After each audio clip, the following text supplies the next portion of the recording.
Este tiempo desapacible que tenemos hoy, el Instituto Cervantes se complace una vez más en la colaboración con la Embajada de Perú en Francia, que es una entidad con la que colaboramos habitualmente, que es un programa cultural. El día de hoy, en colaboración también con la editorial Tierra Nueva sobre literatura amazónica. Como saben, el Amazonas, aparte de ser un fenómeno geográfico de importancia capital, es también un hecho cultural de destacable repercusión. Queremos agradecer a la Embajada y en este caso al ministro consejero, el señor Zapata, su presencia y su colaboración, y simplemente les dejamos desearles un buen encuentro y dejarles con la presentación de la Embajada. Muchas gracias. Muchas gracias al Instituto Cervantes y esta magnífica sala de la biblioteca por relaciones con Eduardo Navarro, que es el coordinador de las actividades culturales del Instituto Cervantes. Siempre es una buena oportunidad para la Embajada del Perú y su programa cultural, la colaboración que es permanente y fluida con el Instituto Cervantes, y siempre habrá proyectos para ir desarrollando conjuntamente. Para mí es un placer poder presentar a la editorial Tierra Nueva con su editor Jaime Vázquez y también los tantos escritores que están ahora promoviendo y publicando, Percy Liches, Diego Rodríguez y también nuestro conocido y buen amigo Jorge Naka, residente en París, como saben todos ustedes.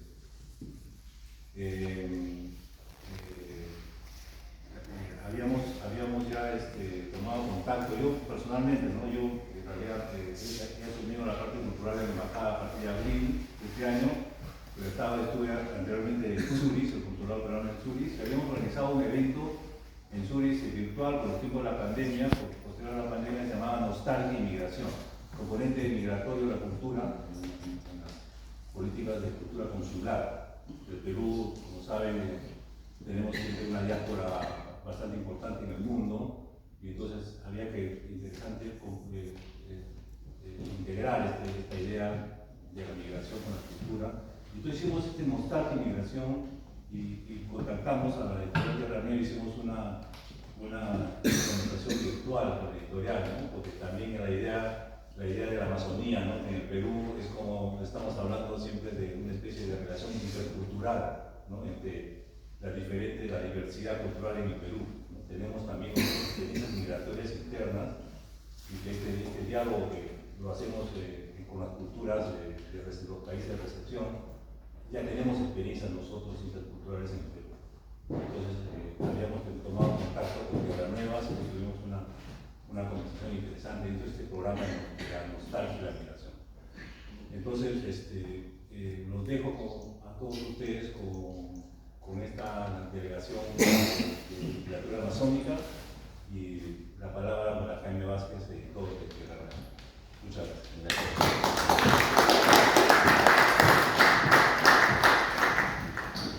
Muchas gracias en primer lugar a todos ustedes por darse un tiempo para venir acá. En segundo lugar al ministro José Zapata, que es el impulsor y el que ha colaborado decididamente para esta actividad. Y por supuesto al Instituto Cervantes también, que nos acoge este día aquí en París. Me toca simplemente dar la bienvenida a todos ustedes y decirles que vamos a hacer una charla sobre literatura amazónica, 3 generaciones, cuyos representantes literarios se encuentran aquí en la mesa conmigo, y espero que cada uno adivine a qué generación representa.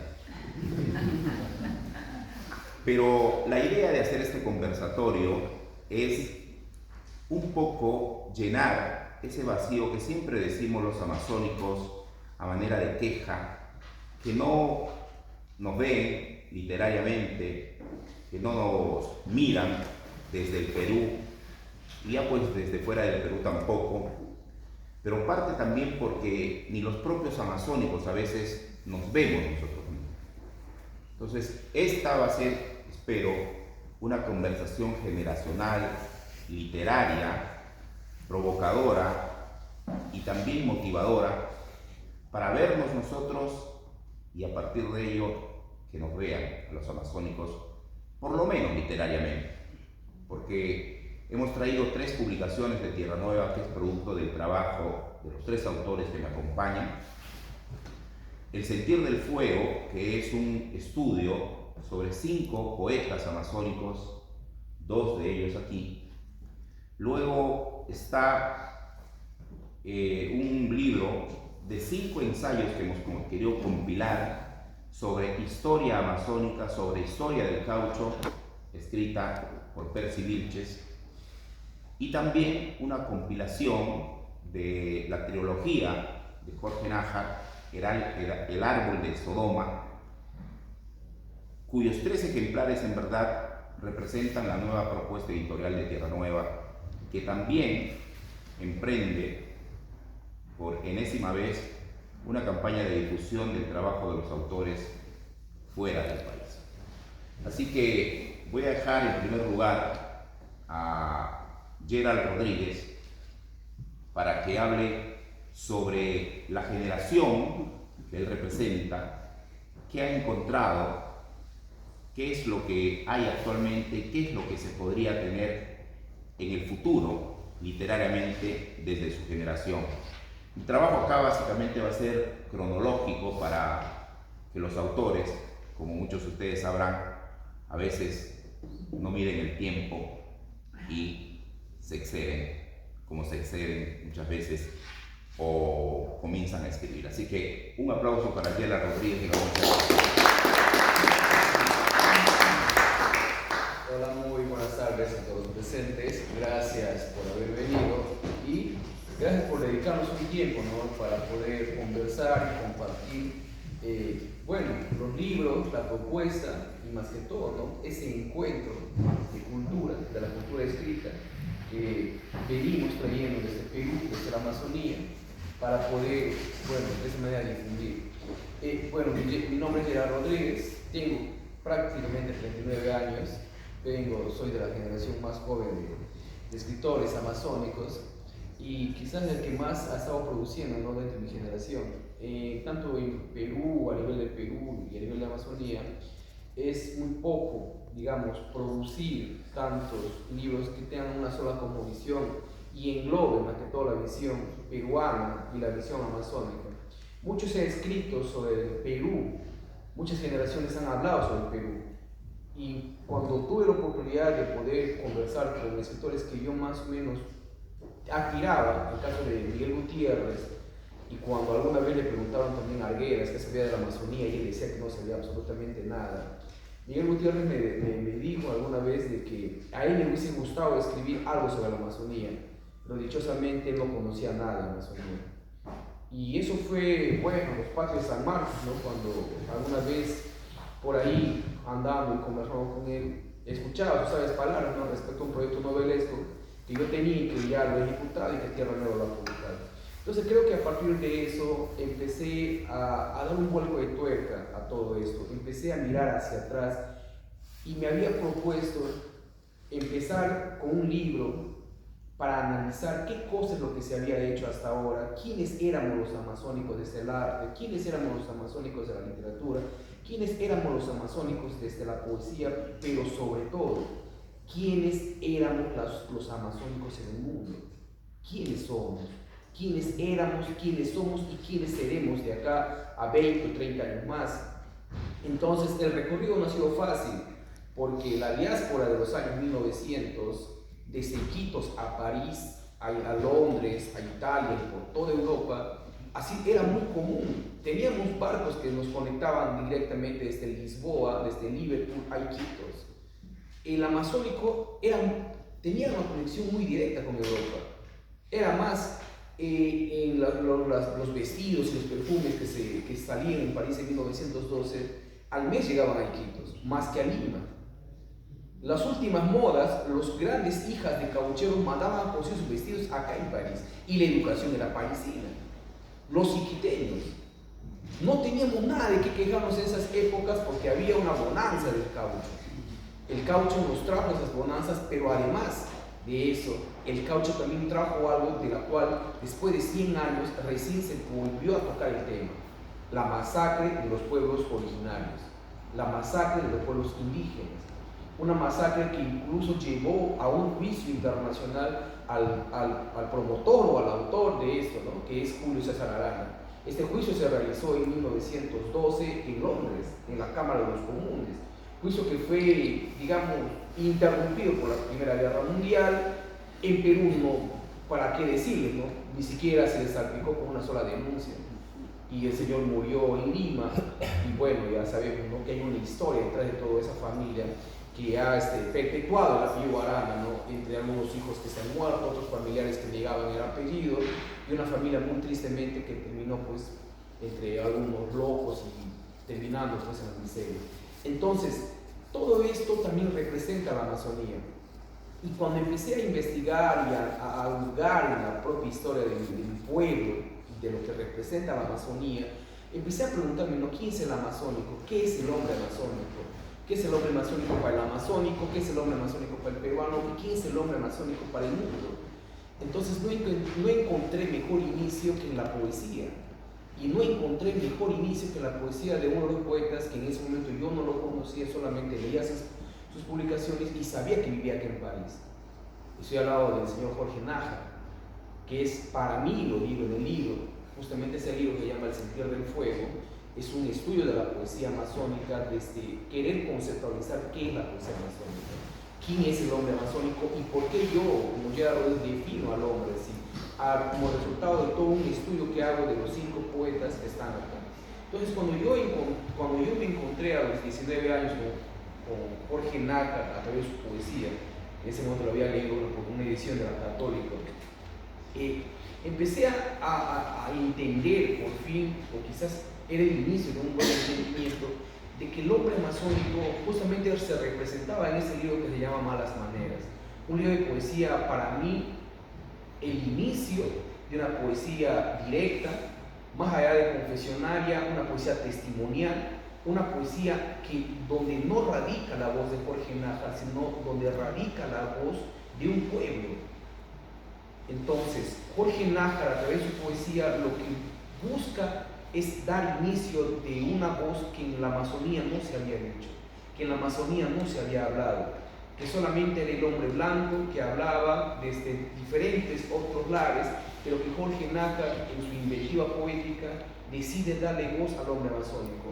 Pero no solamente es lo curioso de ese libro, por lo cual yo puedo decir el primer gran libro artístico de la Amazonía, sino que también Jorge va reinventando nuevos métodos poéticos para que el lector pueda darse cuenta de que no solamente el sentir de esa poesía pasa por esa furia, esa cólera, esa rabia, esa nostalgia y esa melancolía, sino que también la figura de la poesía de Jorge representa en la arte amazónica el inicio de un proceso diferente, el inicio de una nueva propuesta, no de cantar entre pajaritos y bosques y esas cosas, sino que representa la propia sangre de un pueblo que se queda callado. Detrás de Jorge, otro libro me impacta en esos mismos tiempos, y es el libro de Percy Vilches, que se llama El andante de Yarinacocha, libro que no lo ensayé, pero porque hay uno mejor, que luego hablaré de él, pero El andante de Yarinacocha vendría a ser, digamos, el segundo epílogo de una historia que estaba por contarse, que estaba por escribirse todavía desde la Amazonía, donde también el hombre amazónico representa un largo viaje por todo el cosmos, pero es la mirada desde adentro, y es por primera vez en la literatura peruana, un poco yendo más allá de José María Arguedas, el escritor peruano empieza a verse desde la sangre, empieza a verse desde adentro, empieza a verse, a hurgar su pasado a través de su espíritu, a través de su linaje. Entonces, la poesía amazónica se estaba construyendo a la par de otras poesías peruanas, de otra poesía peruana que se estaba haciendo, pero el gran valor que tiene la amazónica es a partir de ese hurgar de la propia sangre. Si José María Arguedas estaba hurgando entre una sociedad discriminatoria y una sociedad y una serranía que estaba reclamando un espacio en el territorio peruano, pues estos dos señores empezaban a escribir poesía hurgando desde la sangre, desde los orígenes, desde el Cosmo y Jorge desde la voz. A esa par se suman otros escritores más que componen el libro, que está Ana Varela, que hoy hace poco se ha ganado el Premio Nacional de Literatura en el género de poesía, Carlos Reyes Ramírez, que también ganó un COPE por esos años de los 80, ¿no? Y bueno, aglutina, ¿no?, que todos estos poetas, digamos, por así decirlo, nacen, digamos, o tomaron un ejemplo, cogieron pequeñas cosas de un gran poeta que es César Calvo, de la cual también se ensaya, ¿no? César Calvo no lo llegué a conocer en persona, pero sí a través de su poesía he podido darme cuenta que la poesía de César Calvo no solamente abrió muchas puertas, sino también abrió posibilidades de hacer diferentes cosas. Y cuando empiezo a analizar los 4 poetas restantes, posterior a la generación de Calvo, empiezo a darme cuenta de que si Calvo no hubiese hecho la poesía que en ese momento estaba viva, ¿no?, quizás esta voz de la Amazonía hubiese tomado un poco más de tiempo, ¿no?, desarrollarse. Parece que Calvo acelera un poco este proceso, ¿no?, porque hay cosas en esta poesía que he podido darme cuenta en el estudio que hago, que tiene aspectos inconscientes, ¿no?, consciente o inconscientemente, de la poesía de Calvo. Entonces, por eso que justamente considero a Calvo dentro de este libro. Entonces, eso es lo que encuentro yo desde que empecé a escribir literatura en la Amazonía, y yo lo propuse en un momento, ¿no?, al editor: ¿por qué no sacar esto? ¿Cuándo se va a hacer? ¿Cuándo vamos a definir por primera vez nuestra poesía, nuestras artes? ¿Cuándo va a ser el día que podamos decir, esta es la poesía amazónica? No quizás despatriando a la poesía del territorio peruano, sino caracterizándole por primera vez a nuestra poesía, como Arguedas ha caracterizado a la novela peruana, a la narrativa serrana, o como quieran decir, y a raíz de él nacieron otros grandes escritores que hablaron muy bien de la serranía, pero era por primera vez que se quería hacer algo de la poesía, ¿no? Entonces, para mí es ser un lujo poder estar al lado de Jorge, que ahora que ya le conocí un par de años, para mí ha sido cada cosa, cada dicho por él ha sido algo fructífero. A Percy, que lo conozco mucho más tiempo, con quien hemos pasado hermosos momentos de literatura, hablando sobre libros. Y bueno, ¿no?, agradecer también al editor que hace posible todo esto, porque una editorial desde Iquitos, para mí era un sueño, siempre ha sido un sueño eso, porque publicar en Iquitos ha sido la tarea más difícil y más complicada, y la labor que hace Jaime Vázquez Valcárcel publicando estos hermosos libros, ¿no?, es una labor titánica. Entonces, para terminar esta primera ronda, puedo decir que desde la Amazonía hoy día se va a conocer cuál es el trabajo que se venía haciendo, cómo se definen las artes y cómo esta arte poética de estos poetas, ¿no?, viene sumando hacia el territorio peruano una nueva propuesta de hacer poesía, una nueva propuesta de ver la Amazonía y, más que todo, una nueva propuesta de entender al hombre amazónico. Muchísimas gracias.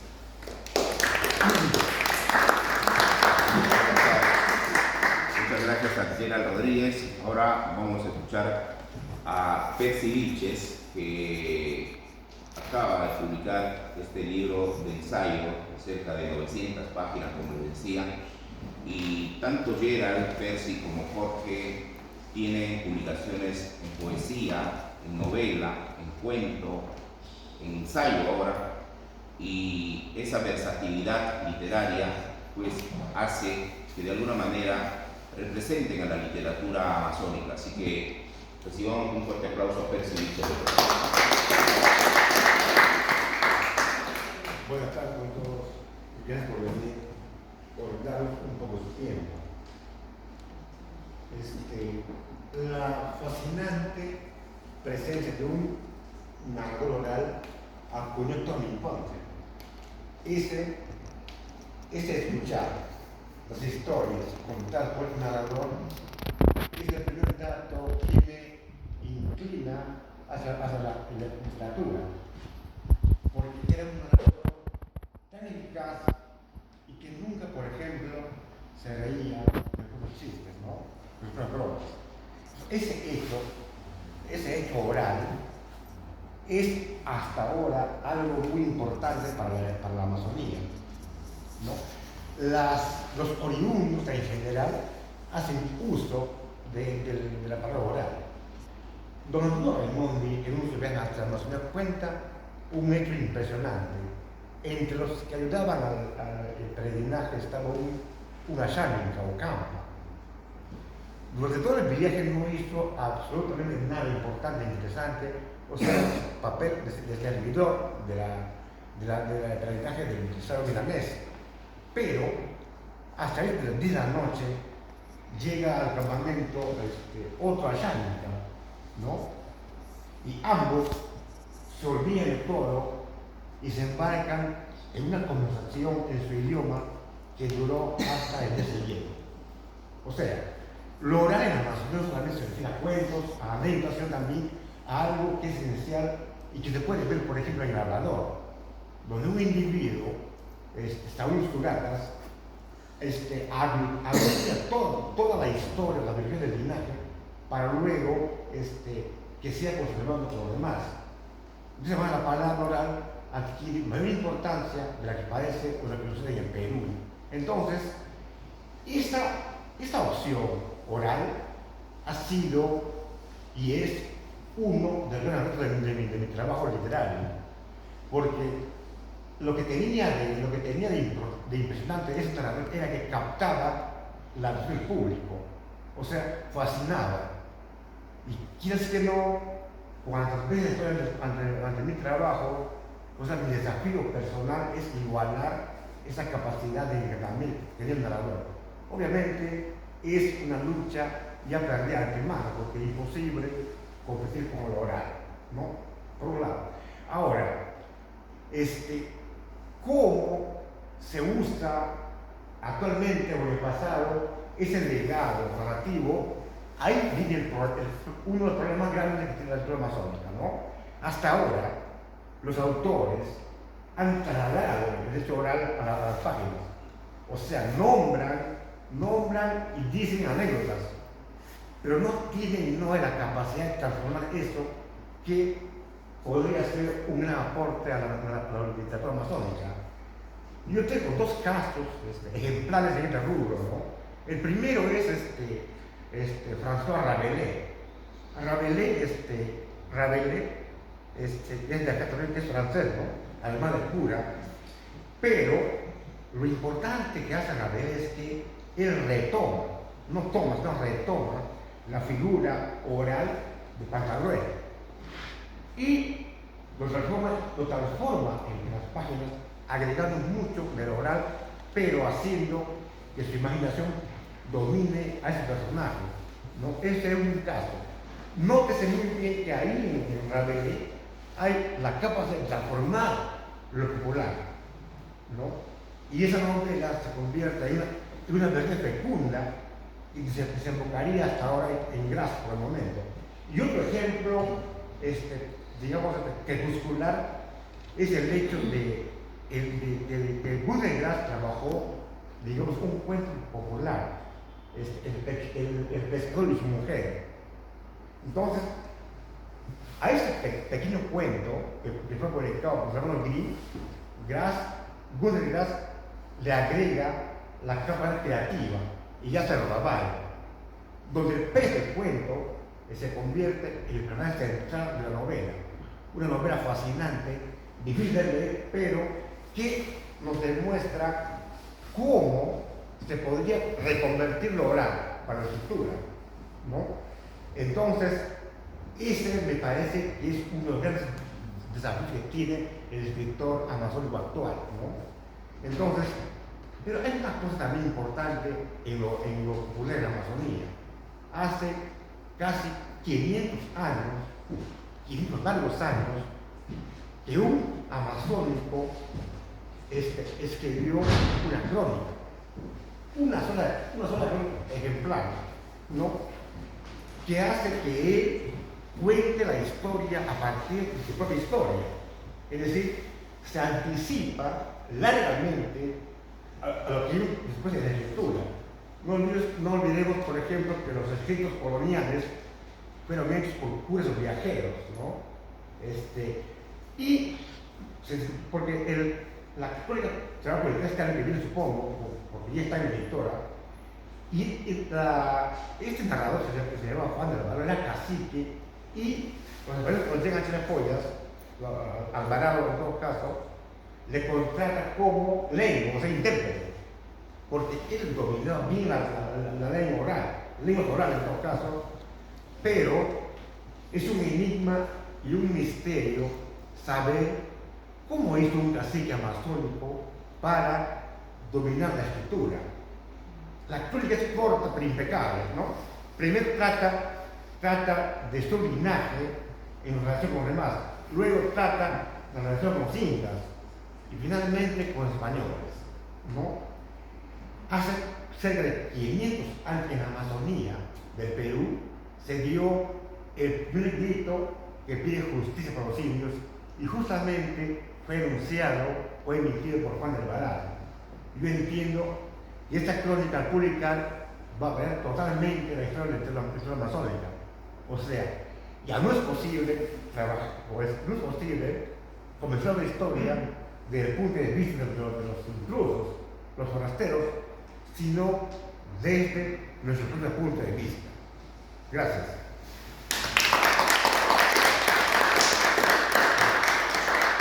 Muchas gracias a Percy Vilches. Ahora vamos a escuchar a Jorge Nájar, que sin querer queriendo, además, ya en Editorial Tierra Nueva, llevamos publicado su poesía, su cuento, sus ensayos, y ahora El Árbol de Sodoma. Y con Jorge Nájar y Editorial Tierra Nueva sucede lo que creo que es toda añoranza o todo propósito de un editor, que es conocerlo a través de sus libros, publicar sus obras y conversar con él, ya sea con Filibus Terrare, ya sea con el Eterno, ya sea contra la barbarie y ahora con el Árbol de Sodoma. Y esperamos que una próxima publicación también encuentre a Tierra Nueva como editora. Así que antes de escuchar a Jorge Nájar, en nombre del editor En Verdad, queremos agradecerle por lo que hace por la literatura amazónica, felicitarle por su trabajo y un aplauso grande para todos.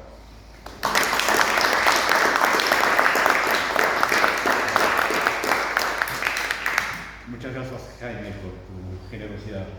Muchas gracias, amigos, por el análisis y las palabras, y a ustedes, por supuesto, por estar aquí presentes.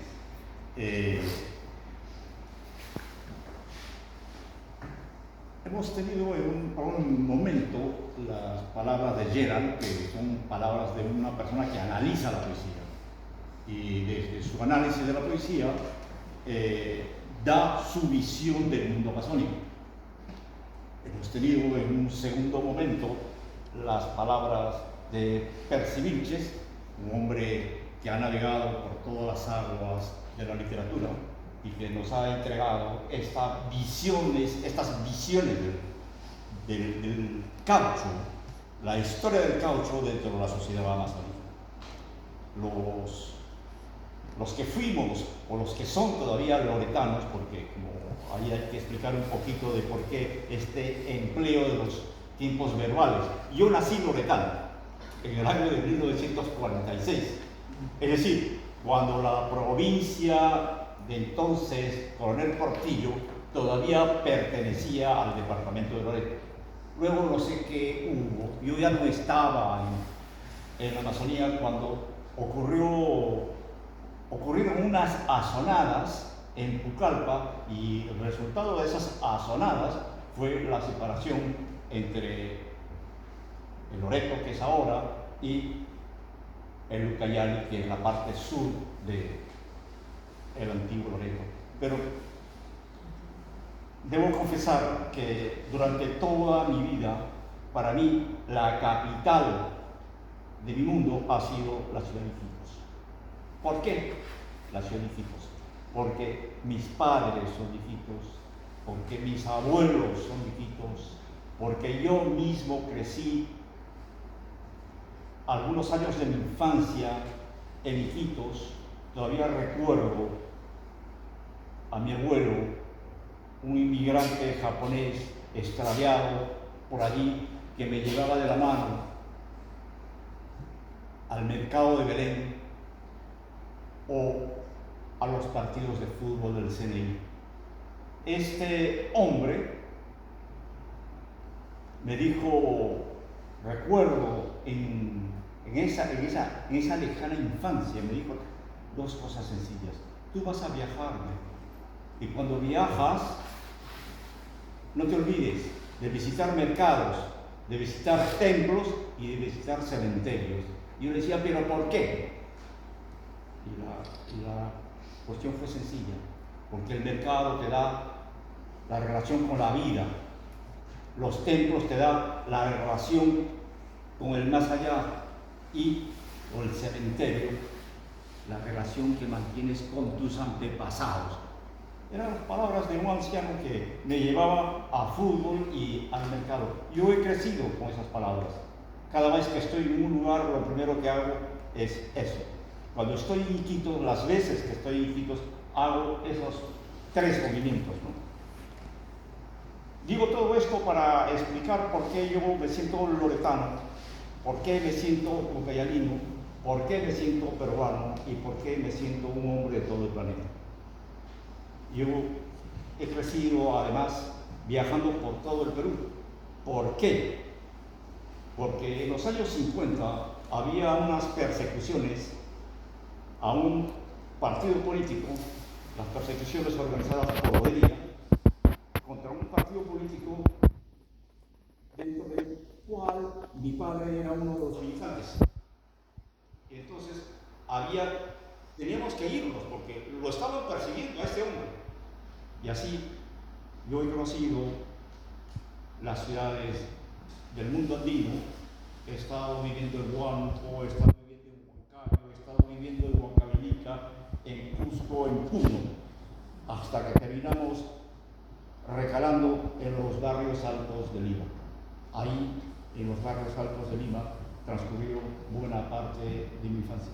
Por eso yo me digo, yo no me siento aislado del mundo. Yo no soy uno que está renegando por la separación de las parcialidades. Más bien estoy pensando en integrar las parcialidades. En los años de mi adolescencia, recuerdo en Pucallpa, la casa de mis padres estaba siempre llena de trabajadores que venían a la casa, y los hijos de estos trabajadores muchas veces se quedaron en la casa para ir al colegio, para ir a la escuela con nosotros. Estos señores que estaban en la casa de mis padres eran lo que ahora se conoce como shipios. Los shipios entonces eran conocidos como chamas. Los hijos de esos señores, nosotros hemos crecido juntos, hemos estado juntos en la misma escuela. Nunca he sentido que fueran diferentes de mis hermanos, de mí mismo. Todos hemos crecido juntos. No sé cómo la etnología, la antropología, la sociología ha hecho que ellos ahora se sientan diferentes. ¿Por qué? Cuando estuvimos en la escuela, en el colegio, nunca les escuché hablar en la lengua original. Cuando estábamos en la casa, en el patio de la casa, nunca les escuché hablar de sus mitos, de sus leyendas.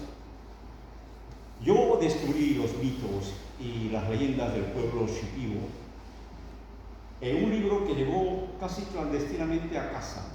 Mi padre era muy amigo de un hombre que había vivido, se había escondido más bien dentro del mundo shipio, huyendo de la persecución política de la que hablé hace unos minutos. Ese señor se llamaba Francisco Odicio Román. Ese señor llegó a ser el alcalde de Pucallpa llegó a ser el prefecto de Pucallpa, llegó a ser el presidente de la Cámara de Comercio de Pucallpa. En algún momento dijo que tenía que recuperar la palabra del pueblo que lo había acogido. Y de ese anhelo de recuperación nació su libro llamado Mitos y Leyendas de los Chamas. En ese libro yo me enteré de la cosmogonía de este pueblo, me enteré de cómo ellos conciben el mundo, de cómo ellos han imaginado todo unas redes en torno a la vida de los hombres en el bosque, en torno a la vida de los animales, en los ríos, etc. Ese primer momento, luego, pasando el tiempo, el libro fue cayendo en el olvido. Los etnólogos, los antropólogos nunca lo citaron. No sé por qué. Debe ser porque el libro a lo mejor se publicó de manera artesanal y no estaba en las bibliotecas, o no tenía lo que ahora se llama el ISBN, porque es la única manera de identificar a los libros ahora, ¿no? Pero nunca lo citaron. Años más tarde, en 1977, me acuerdo, estando ya en París, conocí a un antropólogo, Jacques Tournon. Jacques Tournon era un científico que trabajaba aquí en el CNRS y su mundo de predilección y de investigación era el mundo del medio Ucayali, el curso medio del Ucayali. Y dentro del curso medio del Ucayali era el espacio en el que había y siguen viviendo los que nosotros conocimos como chamas y que ahora se llaman shipíos. De ahí nació ese primer testimonio, ese primer acercamiento a la oralidad, para regresar al tema de la oralidad. Ese tema de la oralidad, pues ahí lo comencé a descubrir.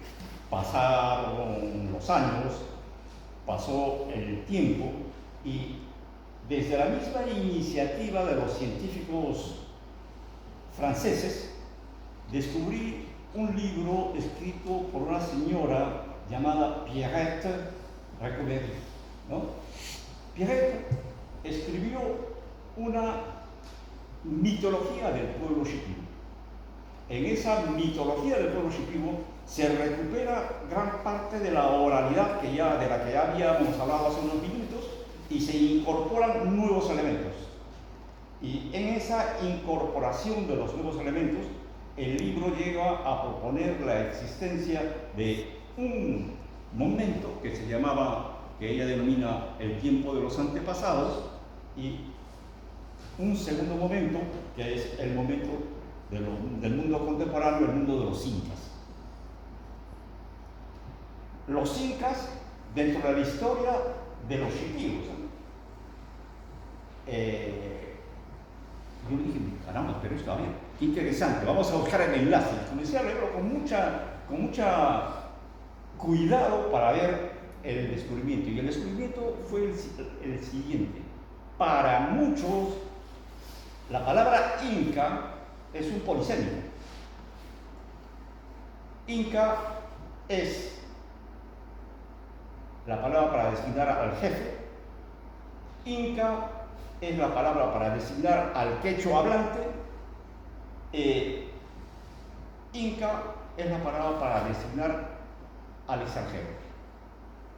Entonces, todo eso lo analiza esta señora, la antropóloga, y nos da lo que yo he dado por llamar su nueva versión de la Biblia de mis paisanos.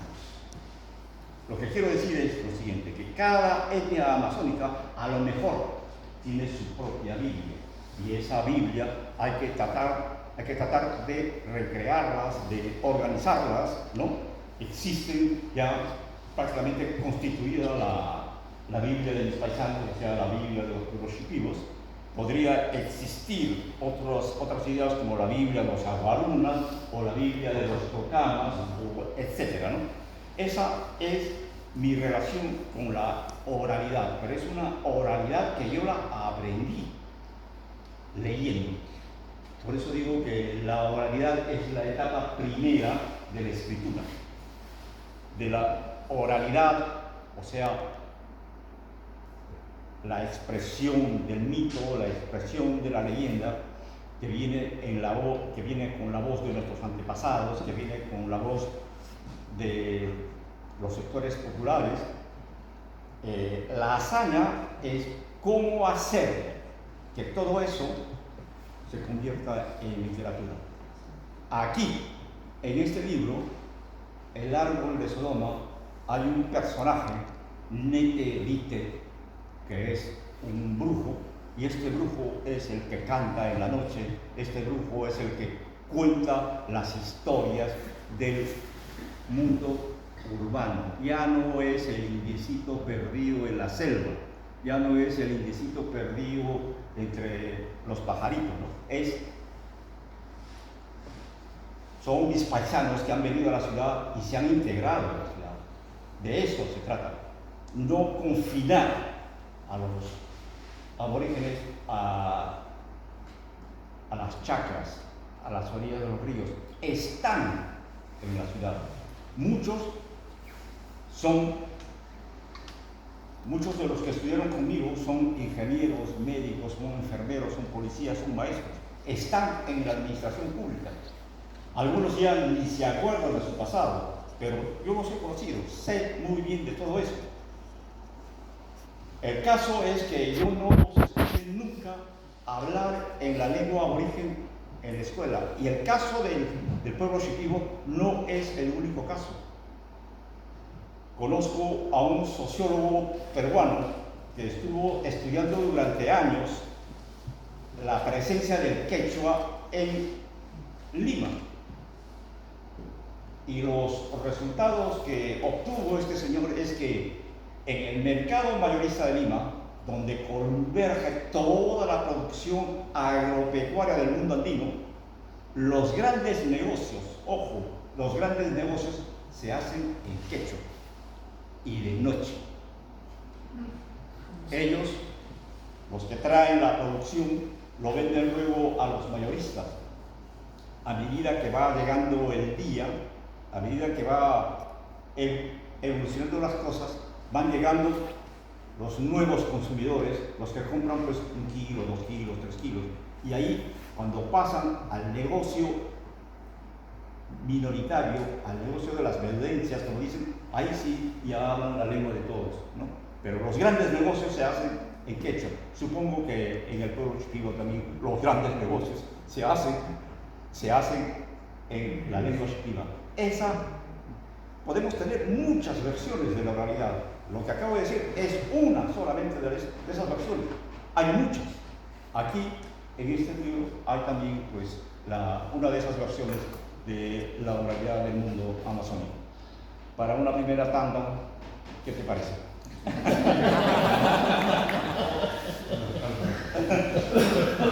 La segunda tanda la vamos a abrir con algunas preguntas, si ustedes tienen a bien hacerlas para Gerald, para Percy o para Jorge. Así que si alguien tiene una pregunta, por favor, que la formule o calle para siempre. Te escuchaba, Fernando. Gracias. Sabemos que el Perú es un país complejo, variado, de todo punto de vista. La pregunta va para los tres en el sentido de saber si desde el punto de vista histórico, geográfico, mágico, hay una especificidad de la literatura amazónica, ¿no? ¿Cómo se formularía esa especificidad? Tenemos a Gerald, que ha estudiado la voz poética. Él ha encontrado algunas características. Cuando en 1972 publiqué Malas Maneras era la ambición de recrear el ambiente del mundo de Pucallpa. Y como dije, en Pucallpa está todo el mundo, están esencialmente el pueblo shipibo, está esencialmente el pueblo que entonces se llamaba el pueblo Campa y que ahora se llaman los Ashánicas. Entonces, en ese libro están presentes esos señores. Hay un poema del que siempre me acuerdo y que lleva un título que hasta ahora me parece bonito, Cantar Ashánica, ¿no? Y es un viejo Ashánica que está en la casa de mi abuela orando de noche, en la oscuridad. En la oscuridad ese hombre reza con regresar al reino. En ese mismo libro, Malas Maneras, hay un homenaje a mi abuela. Mi abuela era una mujer que se había venido de Moyobamba, de Chachapoyas. Era una quechua hablante. Y todo eso está en la literatura amazónica, creo yo. En el Perú, en la Amazonía no solamente están los amazónicos, están todos. Desde una visión centralizada se ha querido focalizar la historia de la literatura amazónica en los testimonios del caucho. Está bien, porque hay que dar testimonio de esa tragedia. Se ha querido, desde otra visión, querer integrar todo el mundo peruano en la visión de lo que se llaman las tres mitades de Inomoxo, ¿no? Que es la fusión de todas esas, del mundo criollo, del mundo indígena y del mundo afroperuano, ¿no? Eso es. Yo no soy defensor de las parcialidades, como dije inicialmente, soy defensor de la apertura hacia otros mundos y creo que allí, en eso me voy a sostener.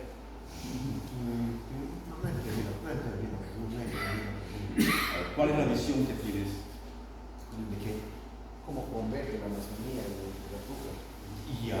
Social, político. Ya es. Primero, si la Amazonía no pasa el Perú, yo pienso lo que ha ocurrido es eso, lo que se llama el ciclismo, ¿no? De la madurez artística, ¿no? Primero la costa, luego la sierra, y ahora la selva. Aquí hay riquezas dignas de mencionar. Por ejemplo, hoy en día hay una tendencia a considerar la poesía o la escritura indígena. Y ahí se va a adelantar la escritura, ¿no? Porque hace casi 15 años que ya el pudo escribir. O sea, ya no se podría comenzar diciendo literatura oral como principio, porque ya no decía todo eso. Pero esto tiene que ver con la producción del libro, ¿no? Ahora, hay otro dato también importante que es, digamos, una visión femenina que recién se está realizando. A propósito de esto, sería posible, por ejemplo, ensayar una historia amazónica hecha solamente por mujeres, ¿no? Los hitos están presentes. Por ejemplo, en 1445, Tupac Yupanqui decide invadir Chachapoyas, ¿ya? Hace todo el recorrido, pero al llegar se encuentra con una mujer amazónica, una tal Mamanchic. Mamanchic. Exacto. Que usó una palabra, primero había hecho como un meeting, juntar a la gente para oponerse al Inca, al proveedor Inca.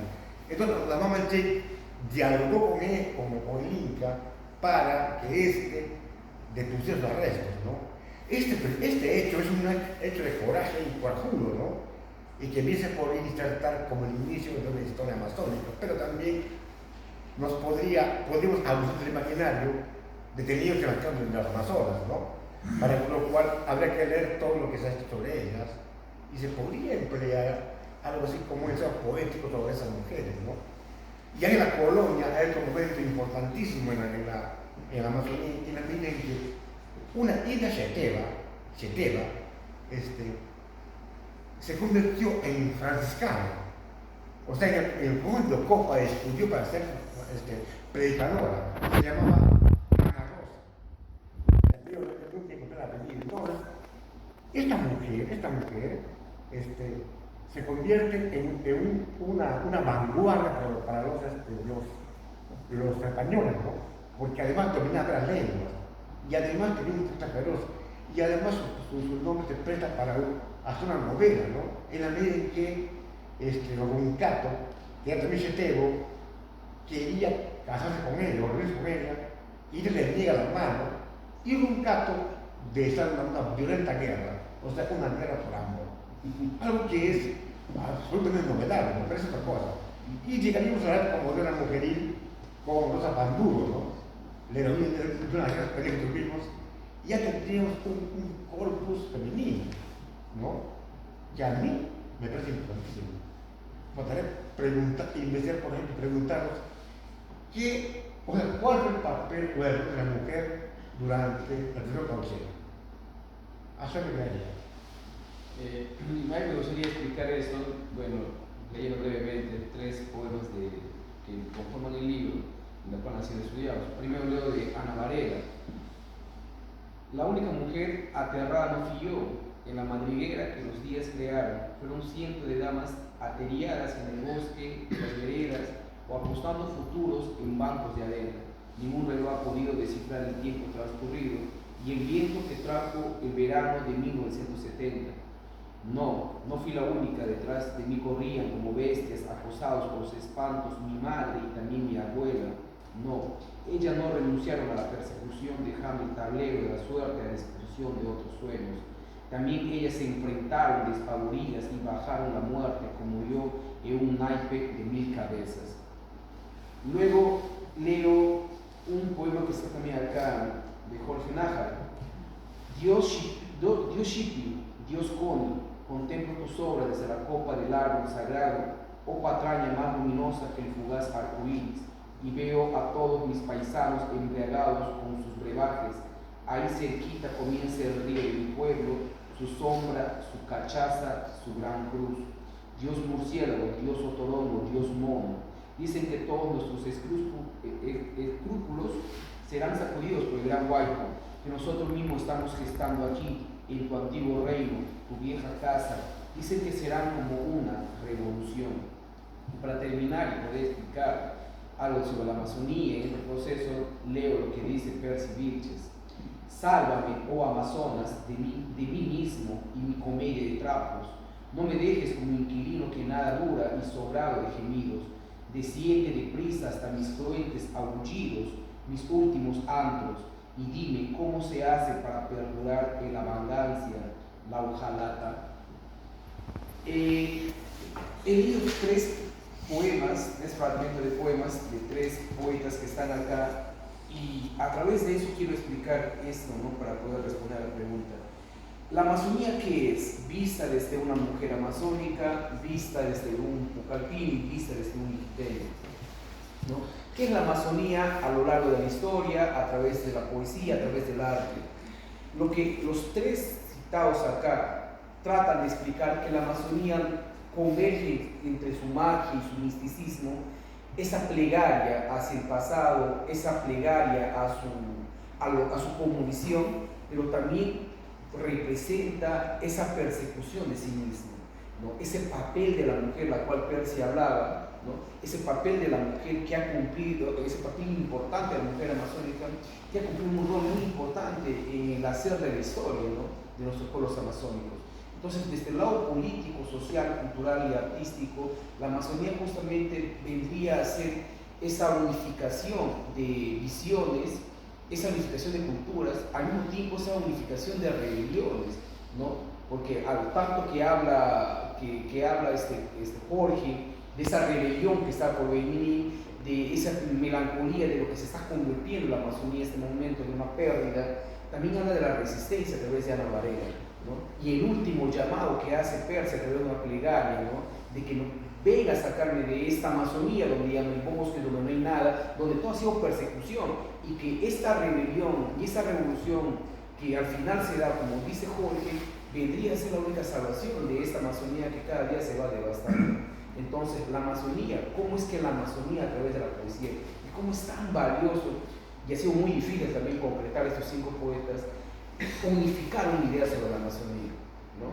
Poder explicar de una manera qué es lo que está sucediendo y cómo estos señores muy inteligentemente ya nos han avisado a través de la poesía, más allá de cantos y amores, la poesía amazónica se ha convertido en una fuente testimonial de algo que ha pasado y de algo que está por venir. Gracias. Gracias, Gerard. Gracias a Jorge y a Percy también. Bueno, creo que ya debemos terminar esta conversación, entendiendo que el tiempo se extendió. Vamos a ver un ejercicio de sinopsis a los 3 escritores que nos acompañan acá, para que nos hagan un resumen de lo que han expuesto la tarde de hoy. Así que vamos a comenzar igual que la primera ronda, con Gerard Rodríguez, con las palabras finales en este conversatorio que trata, como ustedes han podido escuchar, sobre la oralidad y sobre la palabra escrita y la importancia de la literatura amazónica en este proceso. Adelante, Gerard, 2 minutos para... Sí, el tema oral en la poesía escrita, bueno, por mestizos, por decirlo así, es transversal, ¿no? Justamente le explicaba eso a Percy hace unas horas. La poesía de señores, bueno, no exceptuando tanto a César Calvo, es que no necesariamente hay que ser indígena para escribir sobre oral, sino que el tema oral cruza en la poesía de Gandhi porque asume, no aculturadamente, sino asume una posición de este lado indígena, no para pretender ser indígena, sino para poder explicar qué cosa es lo que está pasando con el tema indígena. Las casas de defensa, ¿no?, de la barbarie que se hizo contra los primeros años de la conquista del Perú. Entonces, no es necesario tomar ese papel para escribir de defensa de algo. La poesía en este libro trata de explicar esto, ¿no? Cómo es que desde la poesía de estos señores se ha podido prestar la voz para poder testimoniar algo, ¿no? Jorge es el que inicia esto, Ana Varela, pues Percy Vilches es el que sigue esto, Carlos Reyes toma una posición sobre esto, Ana Varela termina dándole el papel de la mujer amazónica en su rol de la poesía, y bueno, ¿no?, de alguna otra manera este libro busca explicar cómo es que desde las artes y desde la poesía también el tema amazónico, desde lo social, lo político, lo visionario, ha tomado un papel muy importante, ¿no? Y cómo es que esto suma un capítulo más a la literatura peruana para poder entender el Perú como tal. Yo terminaría invitando a todos a poder leer este libro, a poder entender la Amazonía desde la poesía. Bueno, acá tenemos a 2 de los autores, pero la Amazonía no solamente es rica en bosques y en oxígeno, sino también que el oxígeno mayor que ahora se nos hace presente acá en esta tarde es justo también la poesía. Muchísimas gracias.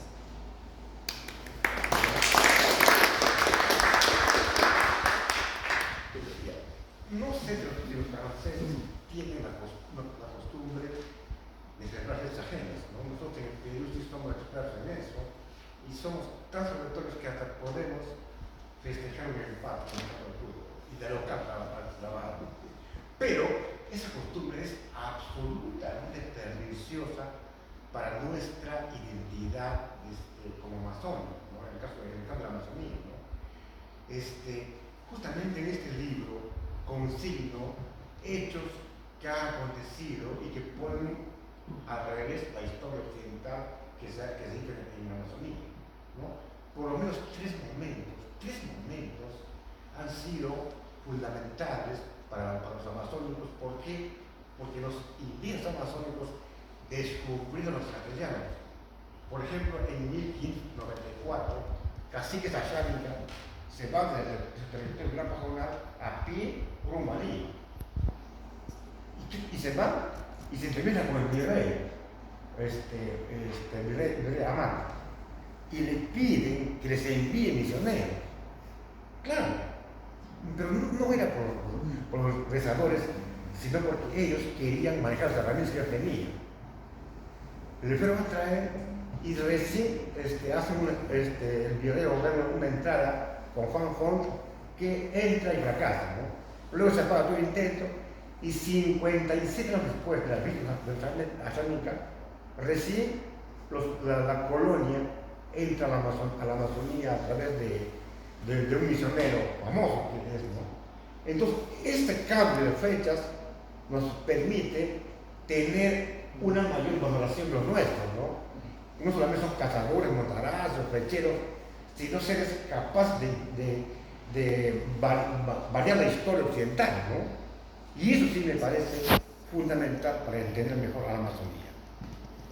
Gracias.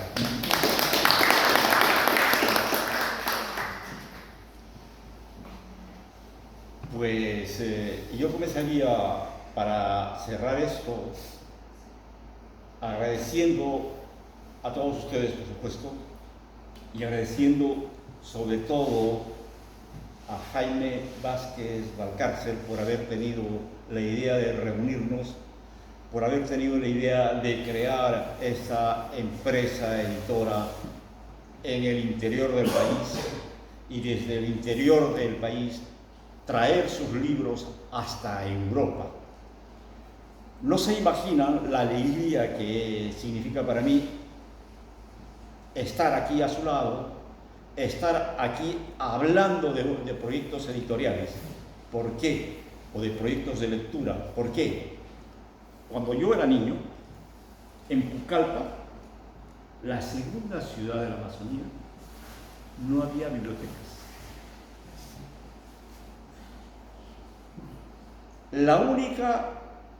El único lugar donde había unos cuantos libros al alcance de los muchachos era la biblioteca parroquial.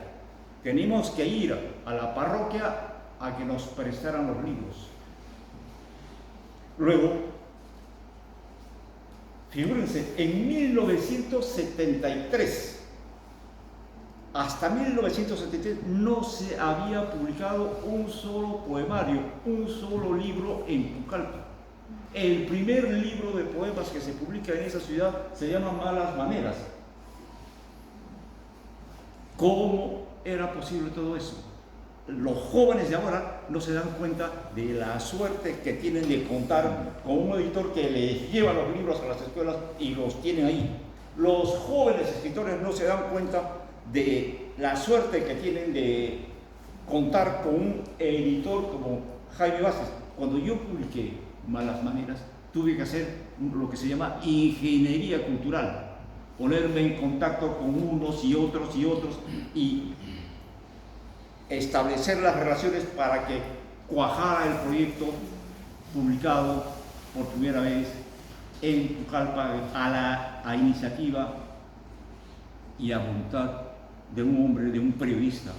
Y yo quiero rendirle homenaje también a él y también a este periodista, narrador y empresario de la cultura. Mi agradecimiento siempre. Jaime.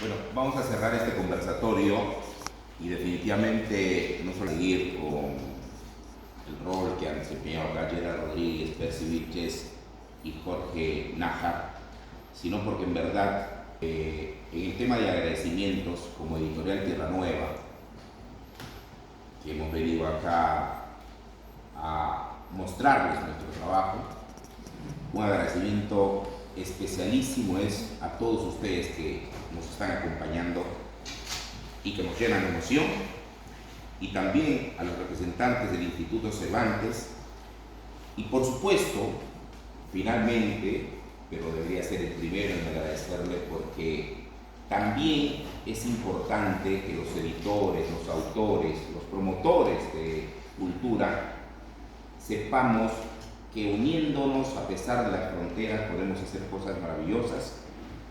Yo quiero terminar esta participación aquí en París brindando un fuerte aplauso y un agradecimiento eterno al señor José Zapata, que es en verdad uno de los impulsores y uno de los que ha hecho posible que estemos aquí en París, y ojalá donde esté siempre tenga presente que hacer actividades culturales creo que es lo más importante para el enriquecimiento humano, y hacer actividades culturales de literatura amazónica le va a dar la bendición de los dioses amazónicos, que es lo mejor que puede existir.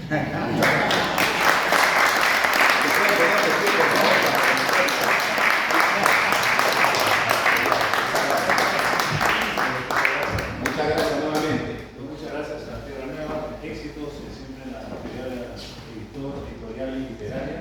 Luego van a seguir el viaje a España y Portugal, así que siempre ha sido esta interesante mesa discusión y mesa reunión sobre literatura amazónica.